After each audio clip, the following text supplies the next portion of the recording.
Hello, and welcome to Out of Curiosity with Mz.ChiGurl, and welcome to my unemployment series, I guess you can call it, where I plan to give you updates about being one of the 300,000 Black women who have been laid off in America this year. Just to get you guys up to date, in case you didn't know, over the summer, early summer, it started coming out that over 300,000 Black women have been laid off across the country. Most of the, I guess, positions came as a result of Trump doing a lot of government layoffs and so forth. I'm sorry if you see me over here messing around. It's because Miss Chloe is climbing around me and I'm trying to make sure she doesn't distract me too much. But you see her tail, she is distracting a little bit. Anyway, back to my topic. What I'm trying to say is that I did an initial video when I first found out that I was being laid off. So my last day at my job was September 26th. And ever since then, I feel like things have gone to hell in a handbasket. Is that the saying? Maybe it's not that bad.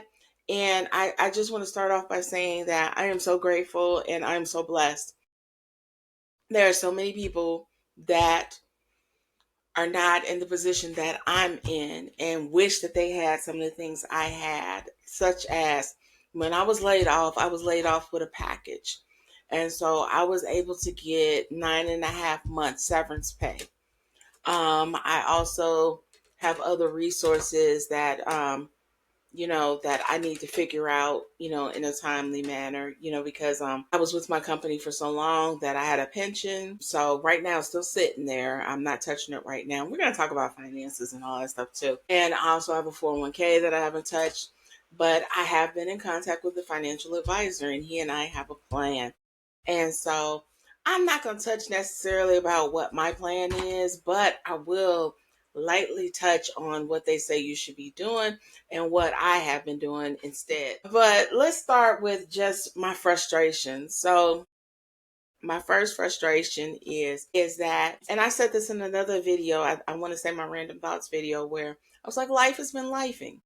So my stepfather passed away the week that I got laid off. And if you guys follow me, you know that I am now the caregiver to my mother, who was his caregiver. And so I've taken over responsibility for all the things that was them. Well, as a result, I had to plan his funeral. I think you guys know the whole situation with my stepsib, so I'm not going to get into that. But I took over the funeral arrangements. And so it was like, it was funny. A recruiter reached out to me right before I was getting laid off. And so I was like, oh, cool. I'm going to be able to keep my severance money and, in the savings and then start working, da da da da. Well, things, of course, didn't go that way. So I did go through the steps. I made it to the final interview. And it was like after my interview, which was the next business day after the funeral. So let's say, well, I'll just say we had my stepfather's funeral on October 3rd. I had my final interviews on October 6th. By October 7th, they contacted me back, which I appreciated because I've heard so many people talking about they ghost you as far as jobs, HR, recruiters, or whatever. And they gave me feedback, y'all. And so I really appreciated it. And I told her that. I was like, thank you so much for letting me know, because that was the last thing I needed, was to have to worry about, did I get this job? Did I get this job? Did I do this right? Did I do that right? Because I did do that. It was like instantly I was like, ooh, I should have said this in the interview. Ooh, I should have said that. And it wasn't that I wasn't necessarily I guess, qualified. They thought that I would be a better fit in a different position within their company. And so they told me to apply for set positions within their company. And so I appreciated that because I did kind of wonder about the position that I was interviewing for. I was like, it's not exactly what I wanted to do, but I was like, it was a job. And so, that's why I went for it. And it was going to pay, pretty decently. I mean, for all I've been doing for a long time is taking jobs that I don't necessarily love. And so I was like, how is this going to be any different?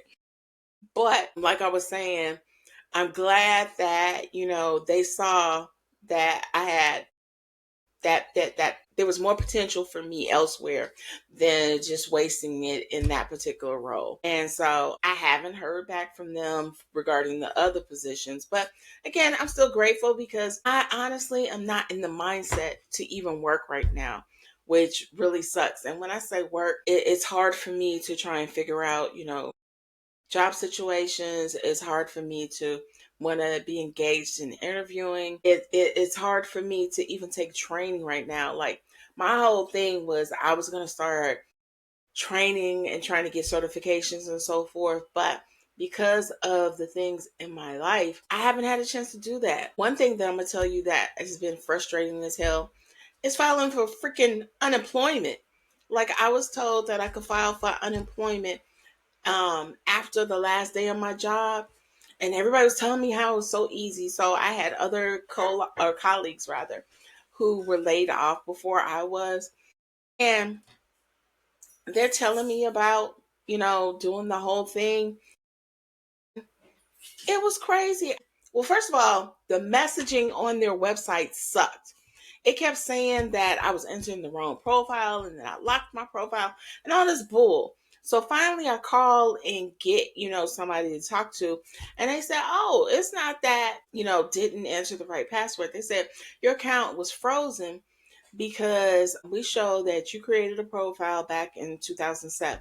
I said, yes, I've been employed for the last 17 years, what you want me to do? And so she was like, well, back then, a profile was created, and she was saying that during the pandemic, there was a lot of unemployment fraud.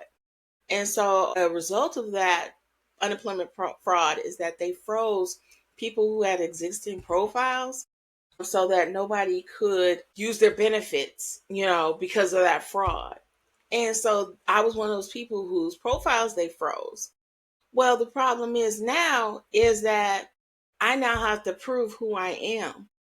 So I had to, they were like, they want a driver's license, they want a social security card, they want a bill. I'm like, God, dog. Okay, great thing. Get that paperwork to them, fax it, right? So I called the next day to confirm they got my fax. Oh, we're missing your social security card. And I'm like, I sent 7 pages. And they were like, we received 7 pages. And I said, well, one of those 7 pages is my social. We don't have it. You know what? I'm not going to argue with you. I'll just resend it. How long after you receive my social security card will it be before I can file benefits? Oh, it's going to take 3 to 5 business days to unlock your profile. Are you freaking kidding me? And so I said, I'm being punished because people committed fraud. And she said, no, you're being protected. We protected your funds that I wasn't using. Well, okay. I'm not going to trip. Just do what I got to do and, get it done. So I sent them the paperwork, then called, Thursdays. Okay, my profile should be unlocked. I still can't get in. Can you tell me what's going on? Oh, well, I don't know. They gave me some BS excuse. Long story short, she was like, I can file, she was like, I can submit your claim over the phone. So I do that. And she was like, your first check is going to be a paper check. And I'm like, really? I'm like, we can't do a direct deposit. And she was like, you have to go on there and update your profile and add your banking information so that your next check is direct deposit. So I go on there, and the freaking unemployment website is just so It's confusing. And I consider myself a somewhat tech savvy person for my age. I'm not going to be like, my son who's in his 20s. But for a 50 plus person, I consider myself, kind of knowledgeable. And I'm like, this website is not user friendly at all. I hate it. So basically, what happens, I guess, and I don't find this out till later, is that I inadvertently filed again. But if I filed, wouldn't you have something in place to say you can't file because you've already filed? No. So what they do is when I call the next week to find out, hey, I haven't received my check. Oh, well, you created two profiles. And so as a result, the system got confused and it froze your payments. And I'm like, are you freaking kidding me? So the next thing that wound up happening is that they had to delete the second profile. And then I said, so what time frame am I going to get paid for? And so she was like, for last week. And I was like, well, I've been unemployed since the 26th. How come I'm not getting, all the paychecks? Why am I just getting the one? Well, you always only get one initially. Then you start getting paid 2 weeks after that. And I'm like, this isn't making sense. And so I'm like, are you saying so? Basically, she was like, they always pay behind or something to that extent. And so she was saying, by the time I get to the end, that I'm going to get my last paycheck. It's going to make up. But again, this was so confusing. I was like, are you freaking kidding me? This really was so unnecessary. Then I wound up running into another problem where they told me that once they deleted the profile, because I called on a Monday, they said I should be able to certify at the end of the week, which is Thursday, Friday. So then I tried to certify yesterday and said that you're not able to certify today. So I call them again and I'm like, I've been calling you every day and every day or something. And so I said, am I crazy? Isn't today Thursday? Isn't today I'm supposed to certify? And she was like, no, it's Wednesday. And I said, oh God. I said, okay, I'm crazy then. I said, I apologize for wasting your time.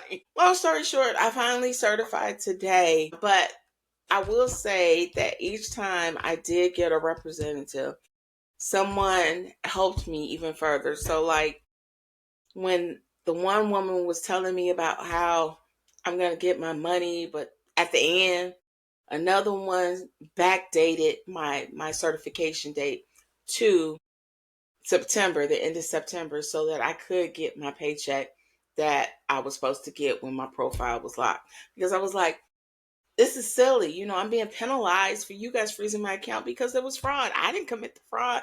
And thank you for protecting my stuff, but you're making things more difficult for me. Also, another person I talked to, I attached my because I was told that you got to show that you're applying for jobs and so forth. And so there was an attachment where I could add something. So I attached the list of all the jobs I applied for. And she was like, don't do that next time. She was like, you only provide that information if we ask for it. You adding it to it would cause some kind of audit or some nonsense she was telling me. And I was like, this is ridiculous. I was like, I was always told that you're supposed to, show how many jobs you apply for. So that's all I was doing. Then I found out I'm only supposed to certify every 2 weeks. Well, back in 2007, when I was doing it, you had to certify every week. So I was trying to certify every week, and that wasn't right. And so then when I spoke to the person yesterday, she told me to certify today. And she said if I certified today, then I would get my check by Monday. And so here's hoping for the best for that. But this is just some of the frustrations that I've been dealing with as, somebody who's trying to maneuver this new unemployment life. Okay, so again, I am thankful for the things that I'm able to receive, that even though I'm not able to receive my unemployment benefits as of yet, I'm able to live on my severance pay. It's just, I guess for me, the problem was I was really trying to save that money. I really didn't want to touch it. And now I'm having to touch it and touch it more than I already did because, I told you guys once I found out that I was being laid off, I booked a trip to Punta Cana. So, touched it to pay for that trip. Then, I kind of spoiled myself a little bit because I haven't been feeling, the best. And so if you turn to my right, here are some examples of how I've been spoiling myself. And so the first thing I did was this is actually a dupe of a Coach purse. And I bought this at Target. So I don't know if we still boycotting Target. That I didn't know that was still a thing. I thought that was over. Because when I went to Clink Fest, I used this purse. And somebody was like, "Ooh, that's a cute purse. Where you get it, girl?" And I was like, "Target." And she was like, "Before or after?" And I was like, "After?" And so anyway, I don't know if that's still a thing. But I'm sorry, I supported Target and bought this because I didn't want to spend the money at Coach, and I thought I was saving money, by doing that. But then eventually, this thing with, I don't know if you guys heard about the Kiss Lock purse. So the Kiss Lock purse at Coach sold out real quick when Sarah Jessica Parker had the purse on the show, and just like that. And so I was able to get my hands on one of the Kiss Lock purses. And so I'm going to show it to you. And I've never spent this much money on a purse. But because it went viral for as long as it did, I'm looking at it as an investment piece. But we see that I didn't have the best luck with investment pieces when I tried that with purchasing Beyonce tickets. I actually took a loss. But let's see how we do with this purse, because this purse actually became iconic. And so this is my Kiss Lock purse from Coach, as you can see. And it's very nice. I love my Kiss Lock purse.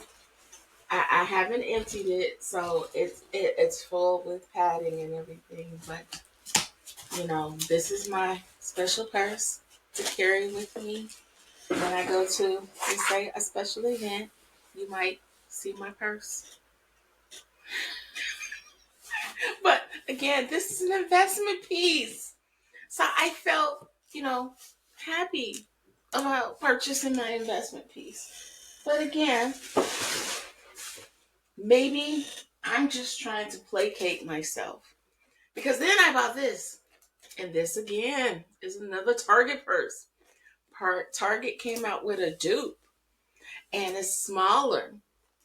And I said, this is the one that I might take with me, to Punta Cana. I don't know. I don't know what purses I'm taking. But I said, instead of, maxing up my big purse, I'll just use this little purse.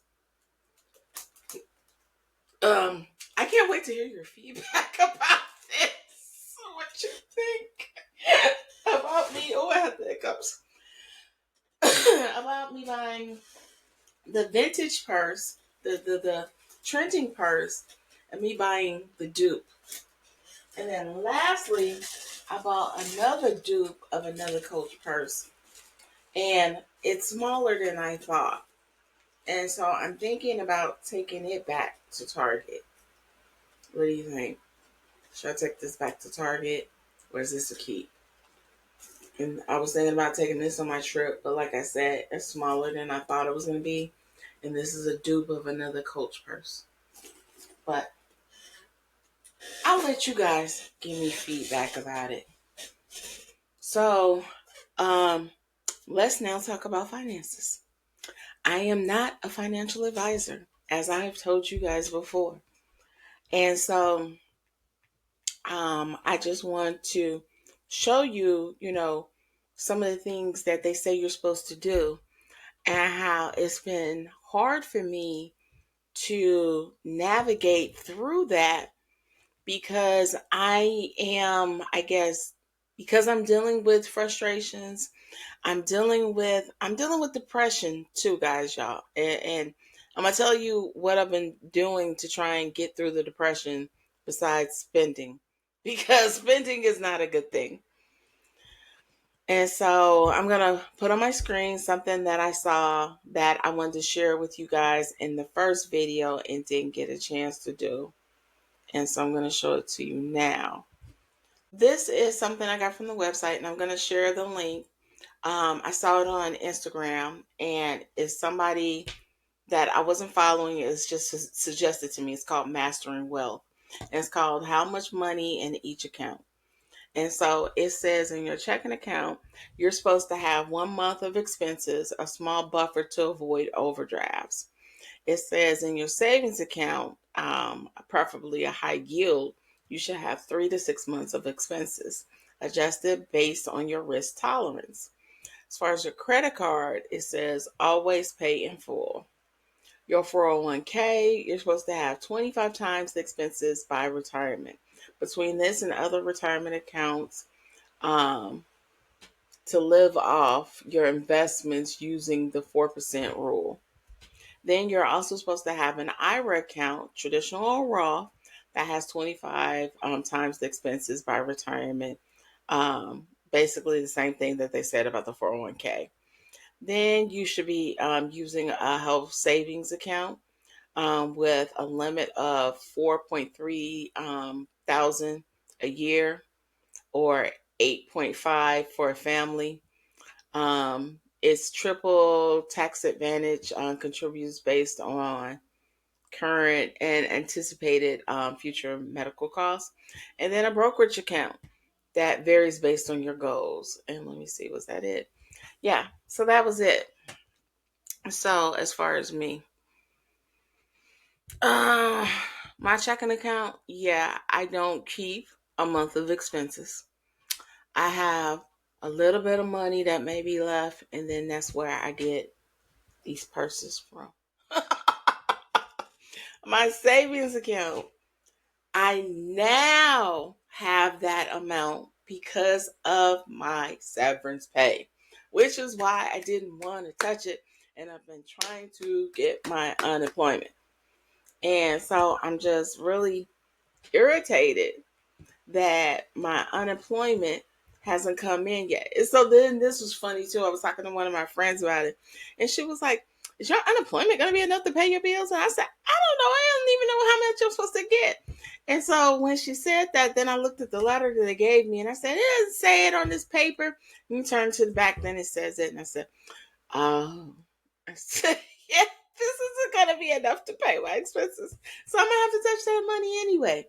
So yeah, that kind of depressed me. It kind of depressed me, like, dang, what am I going to do? Because, yeah, something's better than nothing. And like I said, there are some people who are not even able to get or qualify for unemployment. But good Lord, I just don't know how I'm going to do it. Anyway, now let's talk about COBRA. So, I think most companies do this unless you like work part time or something like that. But you're able to get COBRA benefits from your employer. And so the COBRA benefits basically, at least what I was offered, is how much I was paying when I was a paid employee. And since they're not able to debit it from your check anymore, you have to pay them directly. So I'm waiting and waiting for, a letter to tell me how much the payments are going to be. And then I finally get one this week, and it says it's due immediately, that you're late. It was due on the first. Well, hell, if you didn't send me the crap How am I supposed to know? I mean, I've gone through all my paperwork and I didn't see anything about how much my COBRA was going to be. All I saw was that I enrolled and that was confirmed and everything. I didn't get anything that said, this is my payment, this is how you do it, and so on and so forth. And so then I was frustrated about that too. So maybe some of this is a lot of me just being frustrated about all the I don't know if it's called minutia that I'm having to put into. I mean, it's like nobody makes things simple. Everything is a task and requires a lot of unnecessary steps. And I'm just irritated because I have to take all these steps. So, like in this particular instance with my COBRA, I'm trying to sign in, pay, create my stuff, and it says you need to update your phone number and your email because they have my work information. So I tried to do that, and it won't let me edit it. So then I had to call the benefits team. So the benefits team then tells me, well, are you going through the former employee link? And I'm like, yes, I'm looking at the paper and it says current former employees. Isn't this what I'm supposed to use? And so then they were like, well, try this link. And so apparently the link they gave me is for non-employees. Okay, why do you have two links? One says current/former employees. I'm a former employee. And then one says non-employees. Isn't a non-employee and a former employee the same thing? So when I go to the former employee link, I'm able to get in and change my stuff to set it up so I can make my payments. I'm just saying, that was a lot for no reason, in my opinion. And so I'm frustrated about that.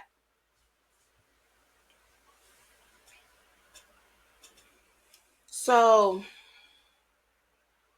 between going through all of this stuff, I've been going up and down with depression because after the funeral, my mother stayed with me. And so she was fine for a good 5 days. But the seventh day, she really started having issues with her memory where I'm having to constantly repeat stuff.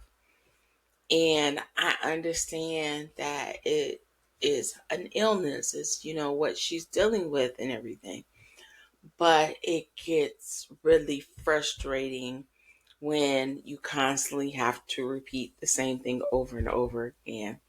And then I don't know if I could told you guys about me having anxiety and all that stuff. Well, my mother also has it. And my mother is 10 times worse than me. At least I'm getting my anxiety treated. My mother's untreated and doesn't want it treated. And so she gets hyper focused on things and it becomes a big deal, which leads to me getting very angry, which I don't want to do because that's my mother and I know she's sick.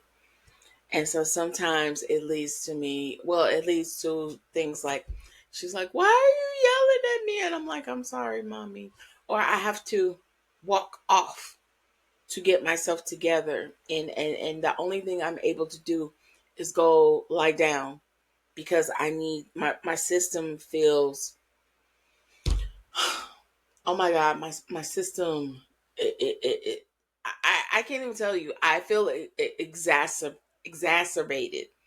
I feel like I can't go on. Sometimes, like, I can't even get up, which I know is then depression.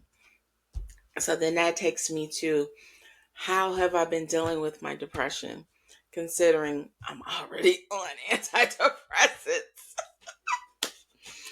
And so you try and do the steps and you do all the things, and none of that is working. And it's just so difficult being a caregiver. And I'm an only child too.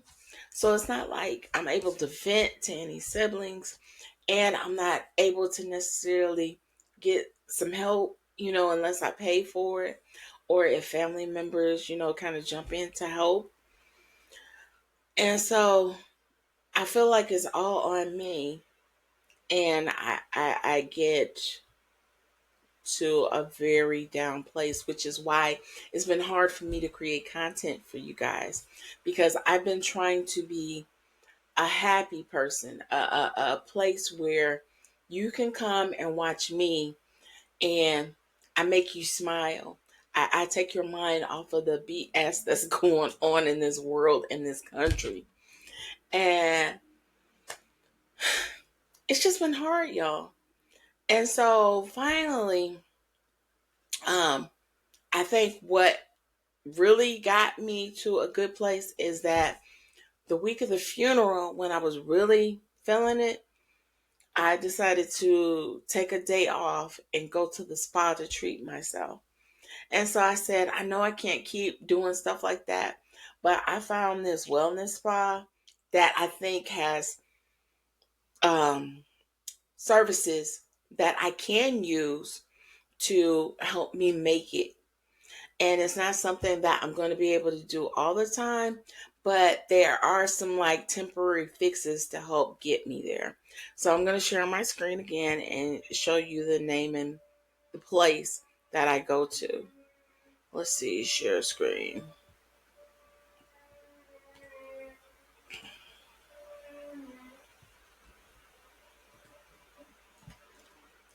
Okay, so if you see my screen, you see that I go to a place called Restore Hyper Wellness, and it's located in the West Loop of Chicago at 24 South Halsted. So they offer a bunch of different therapies to try and help you, with, you know, maintaining wellness. And I think some of these services really have helped me. Like, I'm used to going to a spa and getting a massage or getting a pedicure or getting my nails done. They offer therapies that are different than that. As you can see from my screen, they offer something called a cryotherapy. They offer red light therapy. They offer infrared sauna, and they offer compression therapy. So this appealed to me because of the benefits. So if you see the benefits of cryotherapy, is stress relief, enhanced healing, improved athletic recovery, reduced pain and inflammation, boosted mood, energy, and sleep. Then they have red light therapy, which the benefits include improved mood and energy, reduced pain and inflammation, optimized sleep, increased collagen production and skin health, and improved eye health. And then the last one down here that I also partook in is compression therapy. The benefits include improved lymphatic function and circulation, reduce muscle aches and pain, improve flexibility and mobility, increase athletic performance, and reduce recovery time. And then we have the infrared sauna, which the benefits include enhanced circulation, improved cardiovascular health, boosted metabolism, reduced pain and inflammation, and improved mood and sleep quality. So I went to this location right before the funeral. And so I did the red light therapy, I did the cryotherapy, and I did the compression therapy. So we started with the red light therapy, which is basically me stripping down to my skivvies and standing like this woman here in this picture in between two red lights. And then I put goggles on because the lights are bright. And so I put goggles on so I can't like see it. So I'm standing there and I'm just getting the benefits. And it does get hot, but they have fans aimed at you to kind of keep you cool so you don't sweat that much. And you do that for about 15 minutes. Then the way they do it for me is we then go to cryotherapy.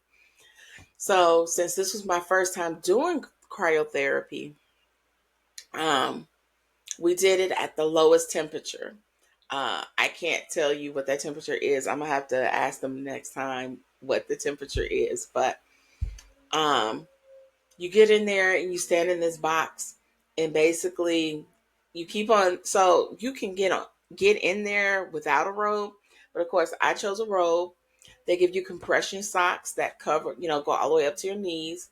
You get mittens and you get a hat, and you stand in this box in this cold temperature for about 5 minutes. And then they also play music in there. So they're like, what kind of music do you want to hear? And the music does help.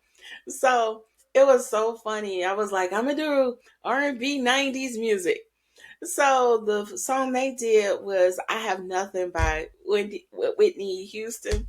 So I'm in there singing, I have nothing, nothing, nothing to make me close my door. Anyway, so it was nice to go through that while I'm trying to keep warm in the freaking, cryo box.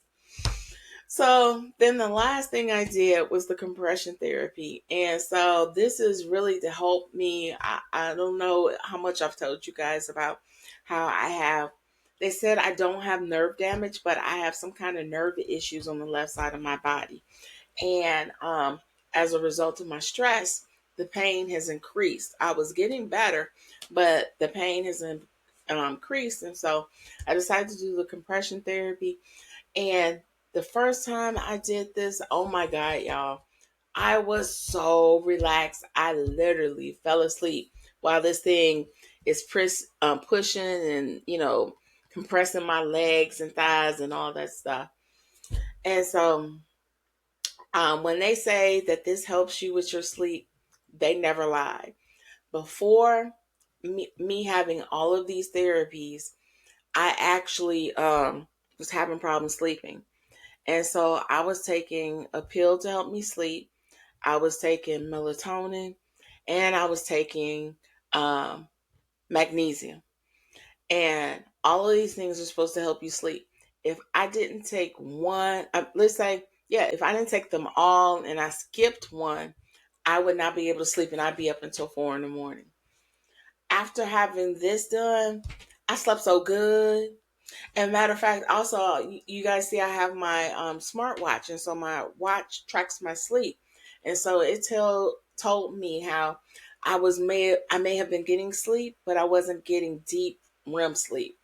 And so after this, my watch said that I got deep REM sleep. And so it definitely improved a lot of things, and I felt more energetic afterwards. Um, They also offer other services like IV drips, and they also offer shots that you can get, and they also offer stuff, to help you, to get this stuff smoother, and get rid of some of the, this little fat and all this other stuff. But I'm not in any way telling anybody to go do this. I'm saying this is what I did for me, and it helped me. But it's supposed to last for a week or 2 weeks, and I want to say it did last for that long. And I recently went back this week. And actually, the reason why I went back is because, again, I was feeling all of the frustration. And it's like, I'm at the point that when I'm talking to people, I'm damn near crying. And so, like I told my therapist too, I said, I know, that I'm depressed. And I'm just going to be honest with you guys. Like last week, I was so depressed, and it's bad because when you're depressed and then you're depressed, you're trying to do things for me, I needed to numb all of the stuff I was dealing with. And so my way of numbing things is to drink sometimes. And I'm not an alcoholic, and I spoke to my therapist about it, and he confirmed I'm not an alcoholic. But I drank every day last week, and by the end of the week I felt like crap. I said, I can't drink like I did when I was in my 20s. I'm over 50. You can't drink like that no more. And so that was another reason why I made the appointment to go back to get, these services again, I was like, I need to detox. I need to get that liquor out of my body so that I can enjoy my vacation next week. And so I did these services again. And also, I don't do IV drips because IV drips for me didn't work well. I had to use the bathroom so much, like I couldn't even get home. I had to use the bathroom so much, and so yeah, that's not working for me. So what I wound up doing instead is I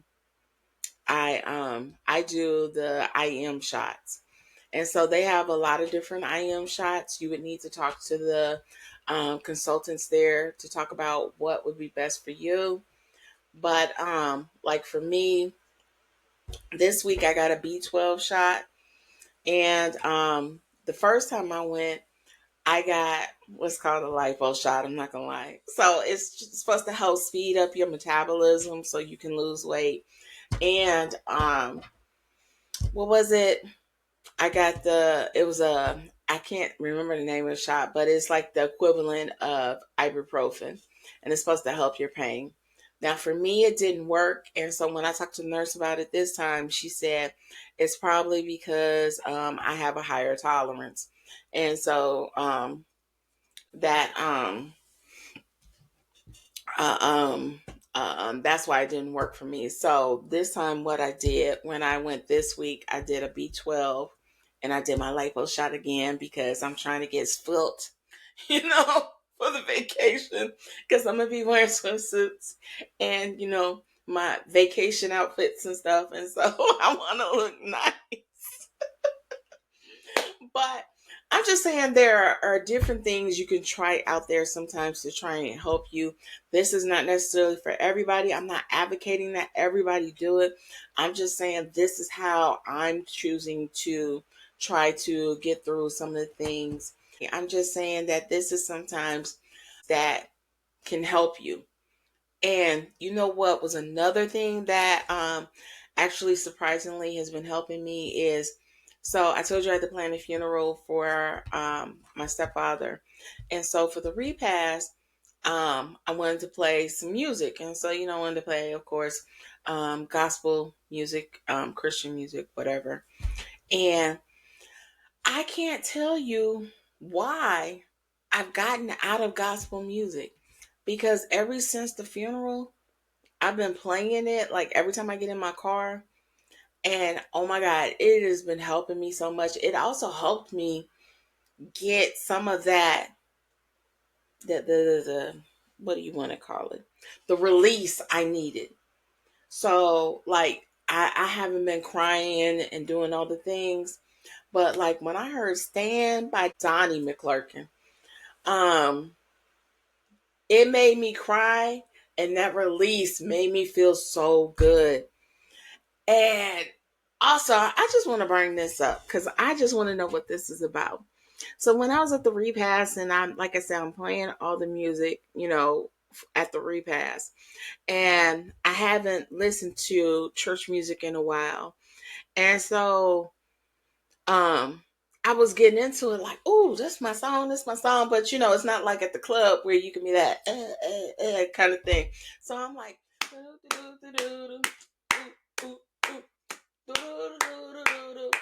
so I'm doing all my clapping and everything like I'm at church. One, my mom is shocked. I've never seen you like this. Whoa, you really into it. Yeah, I like church music. I never said I didn't. Then one of my mom's church friends came to me, and I guess because I was so into it, she was like, "So Mz.ChiGurl, which church do you belong to?" And I said, "The Church of Mz.ChiGurl." I'm sorry, but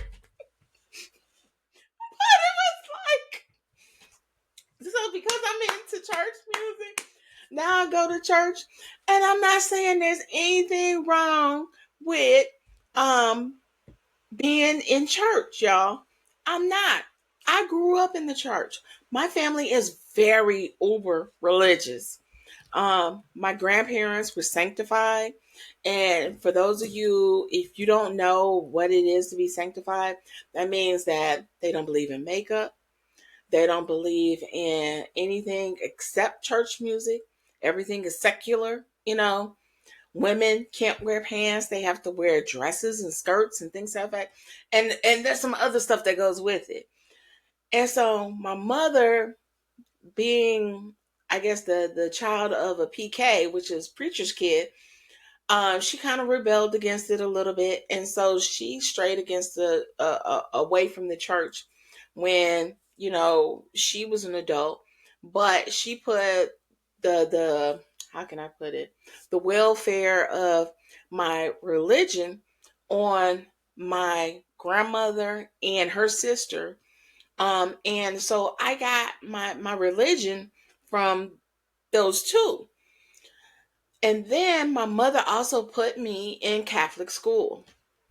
So this is where we start getting into some issues. So I'm in Catholic school from the age of 5 until 13. And so I'm learning some of the Catholic values. And so I start picking stuff up. I'm crossing myself and all this stuff. And then my family, every time I'm doing whatever or anything that was like Catholic, we don't do that. That's not what we do in this family. You are so and so. You are not Catholic. And so I would always get chastised. And so you can kind of see where some of my religious background is confused, because I'm learning certain things from Catholic faith, and then I'm learning things from the sanctified faith or the Baptist faith, because I think my aunt may have been Baptist. You see, so I'm learning all these different types of religion. So I really don't know how to pray to God. Everybody is telling me everything that I'm doing is wrong. And so it's finally like where you get to the point, especially when you go away to college and you're able to decide what kind of person you want to be when you grow up. You decide, okay, I'm going to ease up off of religion. But that doesn't mean that God is not in my heart and that I don't believe in God. And so in college, I went to church for a little while, and then I went to this one church where the people were hollering and screaming and fainting and passing out. And so some of it looked a little fake to me. Like, the preacher said, you say whatever you say, and then the preacher touches you and you fall out. And I'm like, really? So I was like, okay, I'm not into that. Then you have the people running around. And I've seen the people running around in church, you praising them during the choir and all that stuff. But I was like, I'm not feeling that. So the one thing I will say in college that I did learn is I taught myself, because I didn't know that I had ADHD and anxiety. Like, I found out as an adult that I had these things. And so they're saying I probably had all this stuff as a kid. And so to deal with some of the issues, I taught myself a Bible verse. And it's funny because I want to say that they used to pass around Bible on campus, and I can't remember which church it was. I want to say it may have been the Church of Latter-day Saints. Anyway, they were passing around a Bible, and I was reading it, and I found this passage in Proverbs. I want to say Proverbs 23, verse 4 and 5. I could tell you what the verse was, but I can't remember which passage it is. I know that's bad. I got to check on it, but I memorized it because it touched me. And basically it said, trust in the Lord with all your heart and lean not in your own understanding. Acknowledge him in all your ways and he will direct your paths. And so that was the first thing that I learned as an adult, as far as Bible passages. Like I learned about Bible passages when I was younger. I learned the Lord's Prayer in school and, with my family. And then my grandmother had me learn a passage that I know it was Matthew, and I want to say it had something to do with suffer not little children, something, something, something. It was something about children she taught me. I can't remember it now. Anyway, so I always feel like that I get labeled as, I don't know what you would call it. to me, it seems like some people consider me a heathen because I choose not to go to church, because I don't necessarily talk about church. I don't talk about church because it's a hot topic. You know, everybody has their different faiths. I'm not arguing with anybody about their religion. You can believe what you want to believe, and I'm going to believe what I believe. But, you know, what really got me was at the funeral. So my cousin, I don't know how we got to talking about being saved. And so she was saying something to the extent of, I need to get saved. And I said, I'm saved. And she said, no, you're not. And I said, yes, I am. I said, how you going to tell me? And I said, as a matter of fact, I said, I got baptized twice. I got baptized when I was pregnant. And I said, I think I did that more for my baby and my mama than I did for me. And so I did it a second time for myself. And it was my understanding that when you get saved, that you say that you believe in the Lord with all your heart and you believe that he died for your sins on the cross. And I do, and I still do. And she was like, well, do you fellowship? Do you spread the word? No, I don't do those things because that is not in me. And I said, I pray every day. I talk to the Lord every day. And I said, that is my understanding of fellowshipping with my Lord and having a relationship with my Lord. I read the Bible. The best part about church to me was always music. The choir was always what touched my heart. You will actually catch me crying if there was a church song that really, you know, touched my heart. Like I remember You Brought the Sunshine by the Clark Sisters used to make me cry all the time. Then in the movie The Color Purple, God Is Trying to Tell You Something made me cry every time.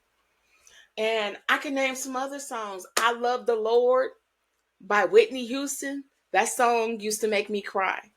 So the Lord touches me in different ways than maybe he's touching others. And I'm not saying it's right or it's wrong, but I don't think that I should be judged and be considered a heathen or not saved because I don't worship the way you worship. And not only that, I want to say this, that um when I quit my job back in 2007, long story, I'm not going to get into it, but that was the time I felt that I was the closest to the Lord. And like everybody always used to say, bet you won't do that again. You won't quit your job. You won't this and that, because I was unemployed for 11 months. But that 11 months is what actually taught me how to have faith and to trust in God. Because before that, I didn't know how to actually feel God, how to commune with God, how to talk to God, how to pray with God. I didn't know until I was dealing with the struggles of how I'm going to take care of my child. How am I going to keep a roof over my head? How am I going to feed myself, my family? How am I going to do all of these things? When am I going to get a job? I've been on 20 interviews and I've been rejected. I Matter of fact, that was the craziest thing to me. And this is actually wound up being the beginning of the recession, you know, back in 2008. I went on all these interviews, made it to the last interview, and then didn't get the job. And the way I wound up actually getting a job, it was just a coincidence, but I'm not going to get into that in this video as well. I just want to say I'm trying to understand why people judge me. And this is part of my problem with religion too, is that for people to be Christians, it seems like they judge me when I thought judgment was only for God. And they judge me because I don't do the things the way they do it. Well, look at my name. My name, Mz.ChiGurl, is actually a double entendre. It's because I consider myself a shy person, as well as living in Chicago, which is also known as the Shy. I don't necessarily like open myself up to people unless I feel comfortable with you, until I get to know you. all the friends I've had in my life, I don't make the first move. They've all come to me and said something. We click, and that's how we become friends. I don't initiate my friendships because I'm scared. I did it one time, and I'm gonna just tell you that's kind of how I roll. I'll try something. I'll do it one time. If it don't work and I don't like how it feels, I ain't doing it again. So, long story short, my whole soliloquy, if you will, about religion and all this stuff is that I have started to listen to church music all over again, and I have been feeling peace in my heart. I'm starting to feel some healing, and I'm just trying to figure out why I stopped listening to church music in the first place. I don't remember why I stopped. I really don't. And during this time of tribulation, it's been helping me. So I'm just giving you guys some guidance as to things, I guess, or not guidance. I don't want to be your guide.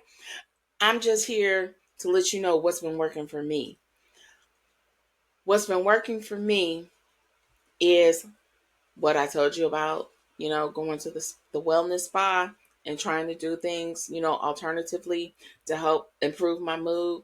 And the next thing that's been working for me is basically listening to gospel Christian songs that help me and have been uplifting my spirit, as well as helping me to release, I guess, some of the pain I have.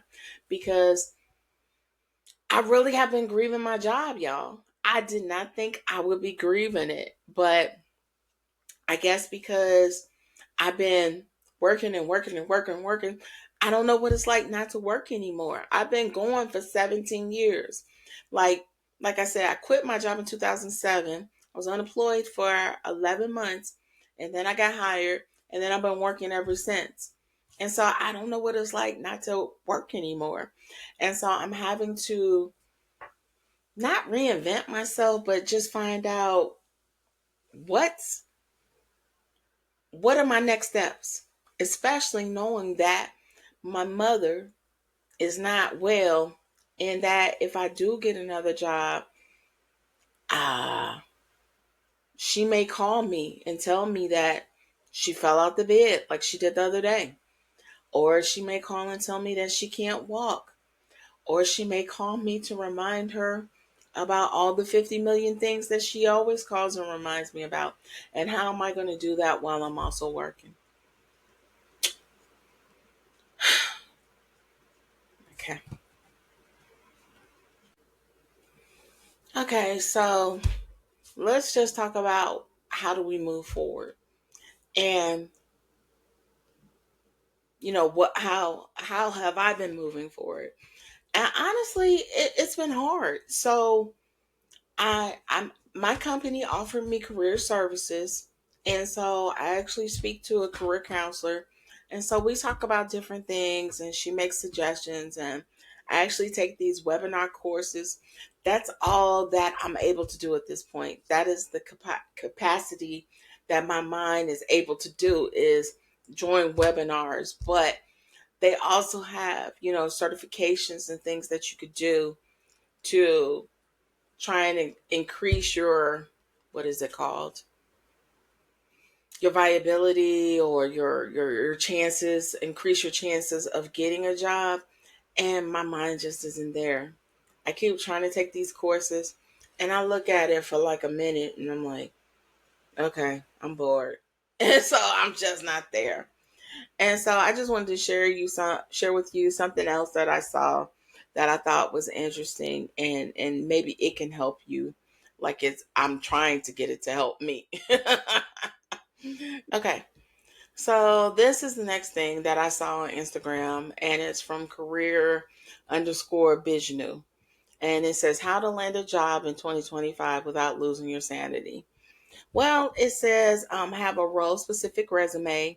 Recruiters spot generic resumes instantly, tailor for A&L. I don't know what that means. But that's actually what I've been learning in some of these webinars I've been taking with the career services that I'm joining. And in order to do that, honestly, you're going to have to use AI because it's just really hard to keep trying to audit your resume so that it matches that particular job that you're applying for.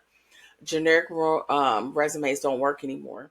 You have to actually plug in, whether you're using Chat GPT, Copilot, or what are those other services I forgot. But one of those AI programs, you put in the job that you're actually applying for, and then ask the program or the AI to create a resume based on that one, and that's how you apply for positions nowadays. Then it says follow up smartly. It says ping recruiters 7 to 10 days after applying and interviewing.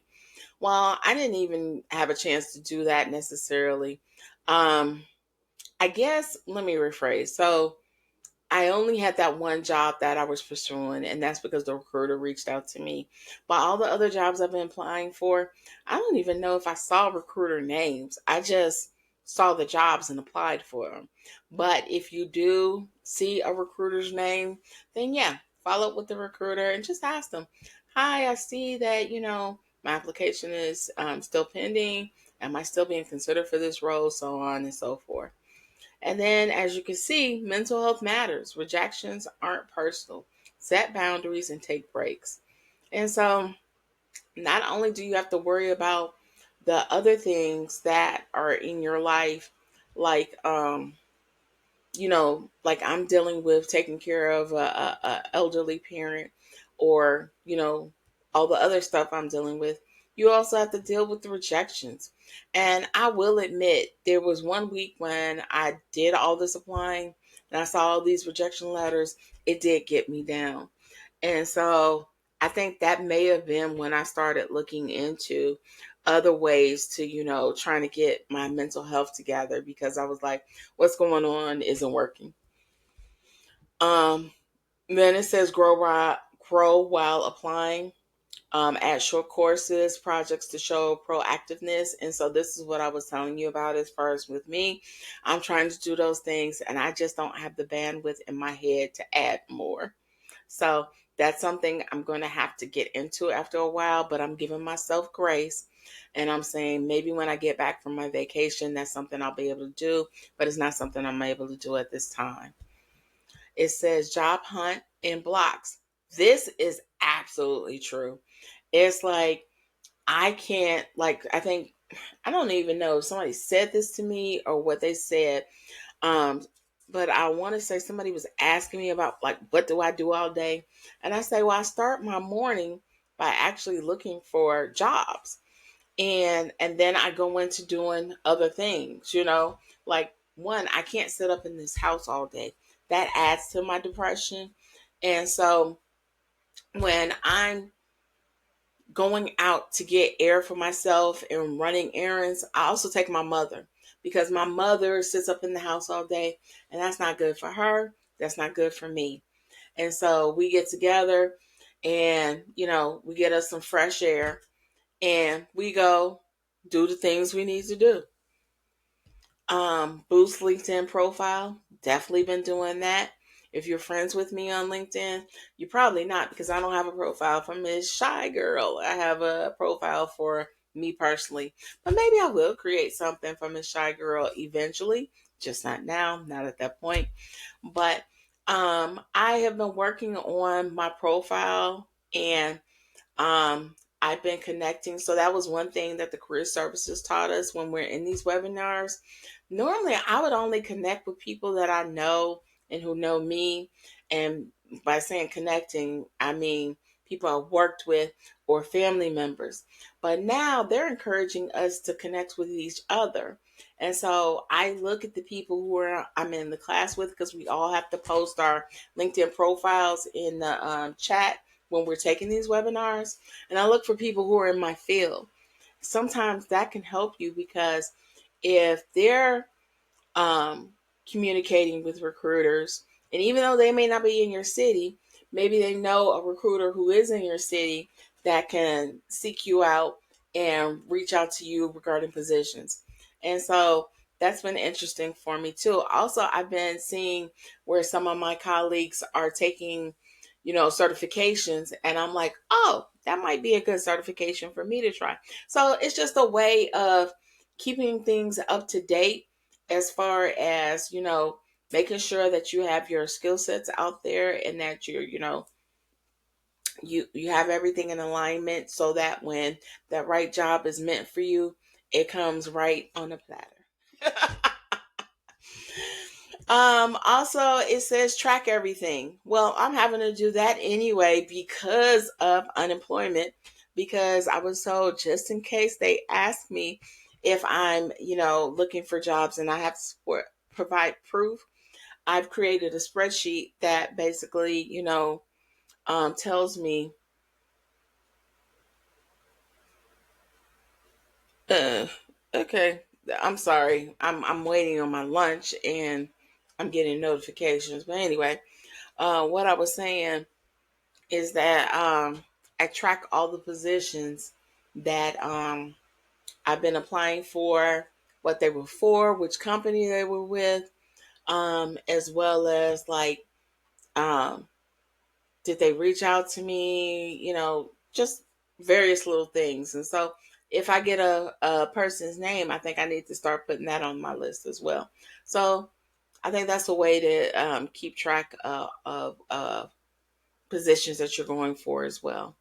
And then, according to this page, you also want to celebrate small wins. Each recruiter reply equals progress. So I will say, like I said, um, that it's true. The fact that that recruiter reached out to me and let me know that it wasn't that I didn't do well in the interview, they just felt that another position was better suited for my skill set. I felt better about that and it made me feel positive. Also, it was funny. So while I'm calling unemployment all the time and I'm complaining about their website, they were like, well, we're hiring. So they advised me to apply for to work for the unemployment for my state, Illinois. And so actually I am looking into that. So, all these things equal small wins. So try not to get as discouraged as I have been. And let's keep track of I would love to hear your feedback and any suggestions you have for things that work for you if you were unemployed, or if you know of any positions. Well, I'm not going to even say that because you know what, I'm going to give you a small story before I let you go. That I think I told you I was seeing somebody, and so I broke it off. And I will say that being unemployed gave me some clarity where I was able to say, you know what, I ain't got time for the BS. I need to find another job and I don't have time for nonsense while I'm looking for the job. And um this person still reaches out to me and calls and says, I'm just checking to see how you're doing. That's nice and all. But like one of the things they said was, hey, how's your job search going? First of all, I'm like, that was irritating. It just irritated me. If I had something going and you're calling to check on me, I would have told you. But anyway, I said it's fine. And he was like, well, if I know somebody, who's hiring, I'll let you know. And I said, well, do you even know what I do? Like, I think this person knows the generalized ideal of what field I'm in, but they don't know what I do. And sure enough, he said, no, I don't know. And so I was just like, well, why did you even say that? I was like, that's just like a generic, my prayers are with you and your family. You know, I'm like, I said, what you could have said is, hey, if you have a resume, why don't you shoot it to me? If I know some people who are in your industry, I may pass it along. And that turned into a whole argument, but I didn't mean it to be an argument. And he says that I was actually initiating one. I didn't think it was initiating one because, especially, I stayed calm the whole time. I was just curious as to why he said what he said, as opposed to me asking for a resume. You don't know what I do. How you gonna recommend me? So I don't know, but that's my life. And thank you for staying in here, hanging in with me for this video. Please likes and follow and comment. I want to hear your comments and your suggestions about anything that I've said in this video that you think might help, or something that I've missed out, or you know that you're just enjoying me sharing my journey. Thank you and have a good day.